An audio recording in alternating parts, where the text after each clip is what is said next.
ஜெகதாப் கிராமத்தில் அமைந்துள்ள ஸ்ரீ மங்கள மகா பிரத்யங்கரா காளி கோவில் முதலாம் ஆண்டு விழா கிருஷ்ணகிரி மாவட்டம் காவிரிப்பட்டினம் ஒன்றியம் ஜெகதாப் கிராமத்தில் உள்ள ஸ்ரீ மங்கள மகா பிரத்யங்கரா காளி மற்றும் அருள்மிகு ஸ்ரீ அங்காள பரமேஸ்வரி அம்மன் ஆலய நூதன அஷ்டபந்தன மகா கும்பாபிஷேக விழா முடிந்து முதலாம் ஆண்டு தொடக்க விழாவை முன்னிட்டு ஸ்ரீ மங்கள மகா பிரத்யங்கரா காளிக்கு வருஷாபிஷேக விழா மற்றும் பத்ரகாளி சுயம்பு ஸ்ரீ மங்கள மகா பிரத்யங்கரா தேவி பீடம் டிரஸ்ட் மற்றும் ஸ்ரீ அங்காள பரமேஸ்வரி ஸ்ரீ சுடலை வனகாளி ஆலயம் முதலாம் ஆண்டு பெருவிழா மற்றும் 81 அடி உயரம் கொண்ட ஸ்ரீ மகா பிரத்யங்கரா காளி சிலை அமைக்க அடிக்கல் நாட்டு விழா ஜெகதாப் சக்தி ஸ்ரீ பிரகாஷ் சுவாமிகள் தலைமையில் நடைபெற்றது.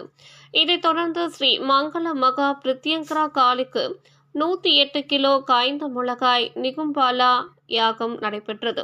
கிருஷ்ணகிரி, காவிரிப்பட்டினம், போச்சம்பள்ளி, மத்தூர் உள்ளிட்ட பகுதிகளில் இருந்து 100க்கும் மேற்பட்ட பக்தர்கள் நிகும்பலா யாகத்தில் கலந்து கொண்டு மகா ஸ்ரீ பிரத்யங்கரா காளி அருள் பெற்றனர். அனைத்து பக்தர்களுக்கும் அன்னதானம் வழங்கப்பட்டது.